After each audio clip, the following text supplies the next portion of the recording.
Бүгін біз пюре жасайтын боламыз. Оған керексіз заттар 50 граммдай май, 50 грамм қант, ас содасы, уксус, 3 жұмыртқа, 200 граммдай ұн керек. Майды табаға салып ертіп аламыз. Бірде енді қант салып араластырамыз. Май мен қантты араластырып ертіп алдық.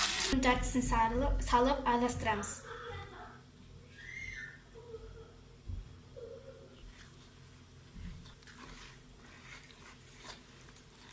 Енді жұмыртқаларымызды жарамыз.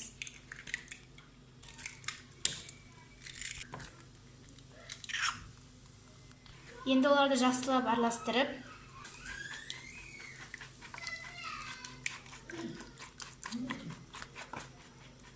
саламыз. Енді оны жақсылап араластырамыз. Ас содамызды алып, уксуспен араластырамыз. Енді жақсылап араластырамыз. Жақсылап араластырып алдық. Майлаймыз. Майлап алдық, енді саламыз.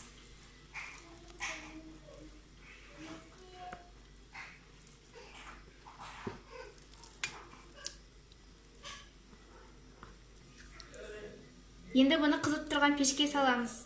Біздің пирогымыз дайын болды.